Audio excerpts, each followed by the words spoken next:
You just got your asses whipped by a bunch of goddamn nerds. Nerds!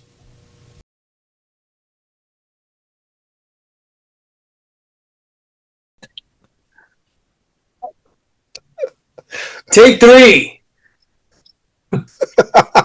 We are back again as we've returned, and we are opening up a time capsule here, going back 40 years to 1985. And we're celebrating the movie Goonies, the Goonies, that came out in 1985. And this is a cult classic. It's a classic movie that as kids we were able to see, and I saw it on VHS. That would just show you how far back it was. Just a great movie, and it's a fun movie is what it is. I remember at the time just seeing the cast, most of them my age. It seemed like they were having a ball. I'm sure they were having a ball shooting it, but during the movie, while they're playing out their scenes, it seemed it was a fun movie to watch. I'm sure it was fun to make. Um, a lot of actors back then, they're still acting now. Ke Hui Kwan, Joe Pantoliano, right? I Yep, got it. Pantoliano. Right? Okay. We got it. Corey Feldman, he played Mouth. And back then in the 80s, he was the it guy with Corey Haim, rest in peace. Corey Feldman was one of the Frog Brothers in the Lost Boys. He was in Stand By Me, and he was the guy back then, and he was cool with Michael Jackson. And then you have Sean Astin, who played Mikey. He was the lead role, and he's best known for being Sam in Lord of the Rings. And of course, we have Josh Brolin, who is just like the man right now. How do you play Cable from X-Men, and Thanos, who actually won in Avengers Infinity, when the bad guy won in Avengers Infinity War? He was Thanos, and I feel he killed that role. He was awesome in that role. And the rumor is they are doing a sequel to it. I believe the cast is coming back. I don't think you can have a Goonies 2 without having the cast coming back. Obviously, they're going to be adults, and we'll see how that plays out. But interested to see what that's going to be about. But just watching this movie as a kid, again, like I said, this was a fun movie. Cast around my age, and it was just everything they were going through, everything they had gone through to go after a buried treasure. And again, as ridiculous as it sounds, if you heard kids say that today, you would think they were freaking nuts. Like, what are you talking about going to find a treasure? Get your ass back in the house. You ain't doing that. But again, their reasoning for it was to save their homes. They were being bought out by some developers who wanted to build golf courses. And it's a great story. The reasoning why they were doing it, obviously it's fiction, but just the fact that these kids were so hell bent on saving their families, they went and did something as crazy as go on a treasure hunt. But Pooba, I want you to take us back to when you're sitting in your living room, or if you saw it in the movies, when you're watching the movie back then, and how do you see it now? Super nostalgic. I actually saw this movie in the Puerto Rican theater in the Bronx. Shout out to the BX. And man, this movie had everything as a child that I wanted. It was relatable to the group of kids that I was around. It was engaging. The adventure was crazy. It was unique. I've never seen a movie like this before. And growing up as a kid, and because it was so relatable, because of the characters that were there, it was just amazing to watch, and it was fun. Like, it was just pure fun. It had great humor in the movie. It still does to this day, in my opinion. But it was super nostalgic. I think about all the movies during that time that I've watched of group of kids, even up today's Harry Potter. When they have those group of kids, you have movies like Stand by Me. You have other movies like that, but Goonies was special. It was super different. It was. I had an older brother, so I put myself in those shoes as well. So it was amazing to watch, and I rewatched it just for the show, of course, and rewatching it as well. Man, I can't tell you, I had fun watching it even now. Yeah, it's not going to have a lot of the big green screen, different things of that nature, but if Indiana Jones kids had, if he had kids and this was them, phenomenal. We grew up and we called it kind of like the Boondocks. They had the Goondocks, so because of that, they call themselves the Goonies. But for the most part, the message between the teamwork that they did, overcoming the things, even Mouth using his Spanish, and the things he was saying to the babysitter was hilarious to me, especially about the drugs. Make sure they're on the top drawer or something like that, if I can remember. But I mean, in a sense of what we had in childhood in a brotherhood, I think we saw this in the Goonies, and because of that, and we saw the adventure that they were on. We joined them mentally. We were there. Mentally, we slid in. Mentally, we saw One-Eyed Willie. I almost said Wet Willie for a second there, but that's Miami drinks and frozen. Easy there, killer. But shout out to One-Eyed Willie. But it's just pure fun, man, and the nostalgia behind this 40 years later is great. We kind of all should remember our first kiss, and we saw that happen for Mikey. So it was just kind of dope to see at the time, and I don't know of another movie in my childhood that had this much of an impact in the sense of adventure with a group of kids, right? Because they were our age group in a sense. When growing up, they were the same age, so it became super relatable. But no, I love this movie. It holds a near and dear place in my heart. It's one of those movies that if my kids haven't watched it till this day, I failed you as a father. But it's just an amazing story to tell, and I'm glad that they did the movie. Curious about that part two. I'm hoping that they don't do it, but from my understanding, it's in the works. I'm hoping that they don't do it as well.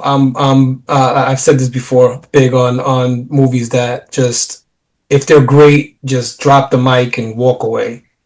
But if it makes money, then people don't like to say no to money. And if a movie's great, they see the dollar signs. And at that point, I think they kind of abandon any type of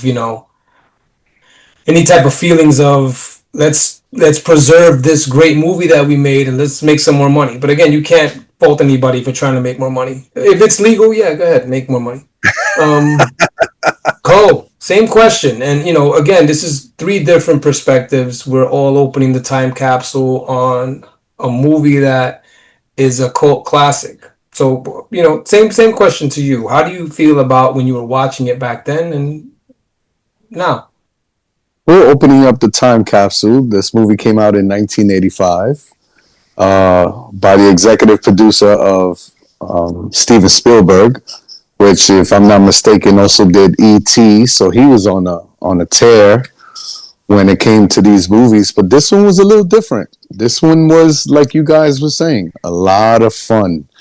And I always find it interesting that while we were growing up during that time, there were a lot of movies that had kid actors, our age doing stuff. Like you had Stand By Me and Lean On Me and even Ferris Bueller's Day Off. All these movies that while we're growing up, they're growing up with us. The Legend of Billie Jean, and I think these kids today, they get a little robbed from that because they don't get the opportunity to have these movies that are more relatable to them. I'm pretty sure there's a few out there, but not as good as the Goonies. Holy smokes. This movie right here was, like Pooba was saying, it was about what we were thinking about. Going out there, looking for treasure and just, figuring out the world before the internet, before the world was in the palm of our hand. We were actually out there, outside, like the kids say today, and we were doing our thing. So watching the Goonies could give you an idea. I mean, it was a little exaggerated. It's fantasy, but at the same time, you can tell that you had a blast watching the movie. So 40 years later, we are celebrating the 40th anniversary. I watched the movie again. I said, "Oh my gosh, this movie is terrible." The things, the what the kids were getting away with cannot get away with half the stuff, or even more of the stuff that they did in that movie that they do here.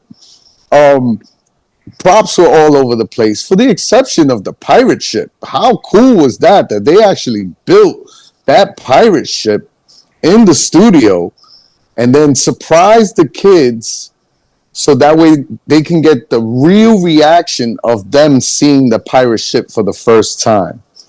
And see, the reason I say that is because now we are more into, or let me speak for myself. I'm more into looking at depth, Easter eggs. I want to see like sound, production, everything like spot on.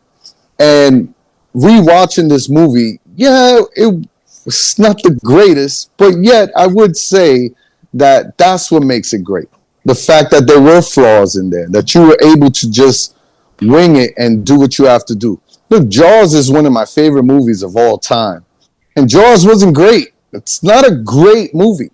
But the fact that they tried and did the best they could, and the movie still did wonderful. Same thing with Goonies. This movie right here was a lot of fun. Just rewatching it again, it brought me back. And yeah, overall, it was a good flick, just not the greatest, So when I you would say. so when you say not great, you mean how it looks? I'm talking about look and a little plot. All right, so for instance, right, the plot is they're gonna lose their home. They end up bumping. They find the treasure map by mistake, and yet of course, the movie has to follow. So they're just going through. That you have One Eye Willie. Lord knows how long One Eye Willie was down there. I mean, look, don't take me too serious, guys. I know it's a movie, but the plot, the way it looks, it was all right. No. I didn't know if Yeah. you were saying the story was. I didn't know what you were saying. What part you were saying was horrible? Was the story or the how it looked? That's what I'm asking. It was more the story and how these kids, for instance, Far-fetched. yeah, like Chunk could have just jumped over the fence. He didn't have to wait all that time for a chicken to lay the egg to open the fence.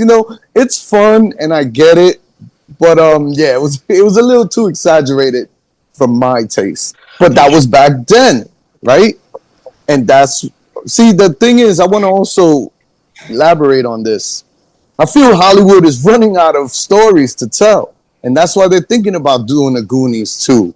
And they're taking these other movies and cashing it out, like Pete was saying. Look, Ballerina is out right now, which is a spin-off to John Wick. I personally think John Wick 1 should have been it, and that's it. But as long as the fans are loving it and it's filling the seats, they're gonna end up making more and more of it. Jaws 2 was actually pretty good. Jaws 3, you're reaching. Jaws 4 was terrible. And it's like when you're doing these sequels, man, you're really throwing away the hen, the golden hen. And then you're just watering it down. So hopefully they don't do a part 2. Because I'm with you guys on that. Leave it alone and come up with new stories. There's tons and there's millions of books out there of stories that are really good that they haven't done that they should redo. Carl, you mentioned Easter eggs. There was an Easter egg in the movie. Could you tell me why Sloth was wearing a Superman shirt? Ah, yes, that's right, my friend. So Richard Donner was the director of Goonies, but he also directed the Superman movie with Christopher Reeves, and that's why when I really had the Superman shirt on, which I Sloth. like that. Sloth did. Yeah. Oh, sloth. Yeah. That I like. I definitely like that kind of reference right there. That was pretty cool. I ain't gonna lie. So thank you for putting me on to that, Pooba, for sure. So one of Yeah. the things that right now, like again, we're celebrating. We're 80s kids. We grew up in the 80s, and now we're 40 years of Goonies. I also saw that I didn't notice it last year, but this year, 41 years of Ghostbusters. So now that Murderer's Row in the 80s of movies that we grew up on and we loved, we watched Commando, Predator, Lethal Weapon, all of these movies are going to start to hit their 40-year-old mark. So to me, that's cool. I think it's cool that I saw that Goonies turned 40 and they kind of did like a little celebration of it. And I'm glad that we're able to do it as well. One of the cool things in the movies that watching it now is what we did back then was like, grab our bikes and just go. You know what I mean? All of us. And then when we get there, we throw them on the floor. That to me, like, kind of like took me back to when I was a kid. Watching it now, that was just something that I thought was cool. Again, going through all the stuff that they went through, the booty traps, the booby traps. No, that's what I said, booby traps. Yeah. That's what I said. Yeah. Oh man. That was cool. Of course, none of those things that he made would work, and you know what I'm saying. But again, it's a fiction. It's a fun movie. It's based off kids. One of the things that before they got to the pirate ship, you go to a water park and you're going down a slide. It's the same type of feeling that it seemed that it was the same feeling they had when they were going down before they dropped off, went into the water, got up, and they saw the pirate ship for the first time. Again, fun movie. I can watch it whenever. Timeless to me. I can watch it whenever it's on. Um, but another thing that Cole and I used to play a video game, the Nintendo Entertainment System back in the 80s again. In 1986, there was a game based off of the movie. And it was actually a pretty good game. It was good. It was. Yes. It was a pretty good game. I remember that. I'll never forget that. It was two-player. No. You mean at the same time? No. No, It was a single player. Yeah. It's Definitely not like single Contra. It's not like No, Contra. no. Nope. Single player. Another 80s reference right there is Contra, but That's right. I mean, the 80s was pretty good, man. 80s was awesome, man. Yeah. Awesome. Yeah. Just look at the movies that I mentioned real quick. Predator, Commando, Schwarzenegger was the dude back then. Like, again, we'll probably have another one of these shows. Get to the chopper, yeah. We'll probably have another one of these shows celebrating a 40th anniversary because, we're 40 years from the 80s right now, guys. And Yeah. it was a fun time. But, Cole, last thoughts on the Goonies. So, last thoughts. As you were speaking, right, Pete? That's what it is. I feel like it didn't age well. So at that time, this was a great movie. I guess we were spoiled with these movies that had minimal plots, but yet they were good movies. Look, when I mentioned The Breakfast Club, it was just about kids going on detention. But the movie was great for some reason. And you have Goonies where it's an adventure. That slide you was talking about was actually built as well on the studio set. They wanted the kids to slide down that. I thought that was really cool. I mean, the brilliant mind of Steven Spielberg. I can't argue that. I'm just saying I felt it didn't age as well. So now, instead of looking at the movie as an adventure, I see it more as a comedy. So I will still enjoy the movie, but it wasn't the same when I was a kid watching it. Like Pooba was saying, I felt like I was in that adventure with these kids. And then today, as an adult, looking at it, it's like you guys are grounded for leaving, even though they were all happy at the end. Like that they made it out and they found the treasure and the pirate ship came out. But Steven Spielberg's imagination is absolutely brilliant.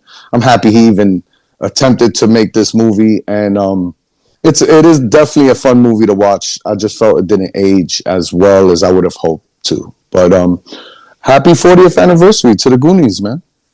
Booba, last thoughts on the Goonies? So this is absolutely one of the most amazing stories as a childhood that I remember. I remember a football player by the name of John Matsuzak playing Sloth.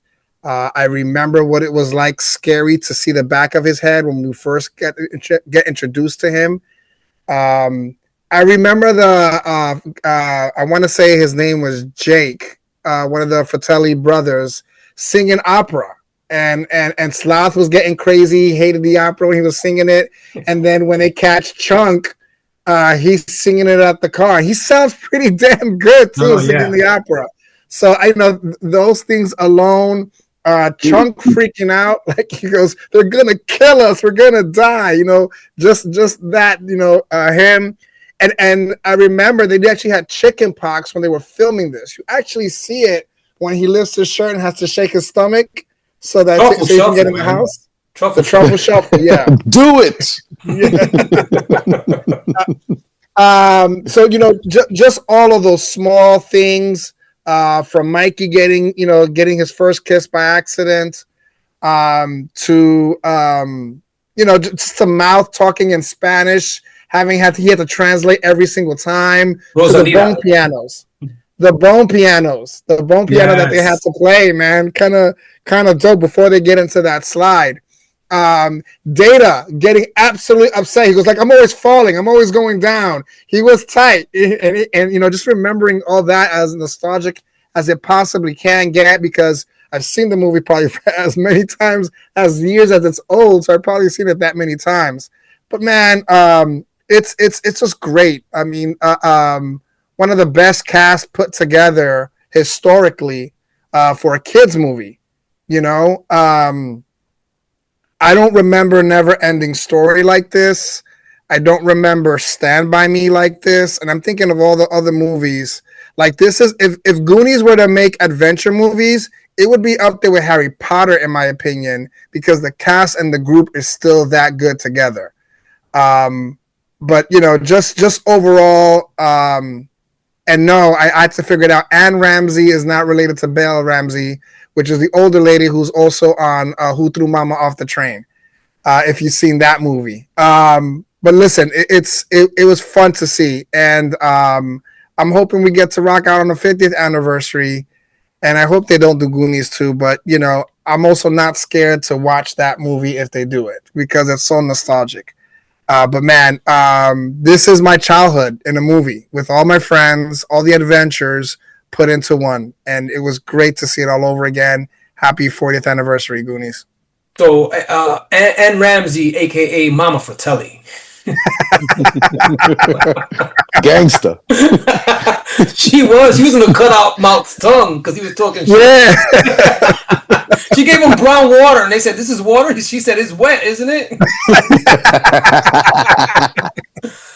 She was awesome, man. She played that role really good. Listen, this movie is, like Booba said, if I had to pick five films that describe my childhood, this is definitely one of the movies that's there. I mentioned the video game as well, and that's part of it. It's not just the movie; it's the fact that it was an extension of my childhood, because I grew up on games, and it was a great game. The game was really good. It wasn't a bad video game at all. So, and at that time, you've seen a lot of movies have video games that come out, and doesn't necessarily mean they were great. Top Gun got a movie. You know what I mean? Got a video game. Yep. You know what I mean? Jaws got a video game. Yeah. But that movie, I remember that movie. That game was a little difficult. I don't even remember if it was good or not. It was just tough. I remember I couldn't really do anything with it. But I did get that game. Back to but I will say something about Stand By Me. Next year, Stand By Me is 40 years old. So we'll see the reaction to Stand By Me. Again, that's another good a great cast there. Rest in peace, River Phoenix, whose brother Joaquin Phoenix is the Joker, the latest Joker that we've seen on the big screen. But next year we'll see the reaction to Stand By Me turning 40. But this one is about the Goonies, big part of my childhood, and I did love the movie. And to me, it's kind of like you don't want it to grow up because it was great when you were watching it. And thank you guys for coming down this rabbit hole and opening this time capsule with us today regarding this movie, 40th year anniversary for Goonies. Thank you for everyone who supported and watched. If you haven't, please subscribe, like, hit that notification so you can know, because you can see when we come out with something new. But for Puba, we will return. The worst episode ever.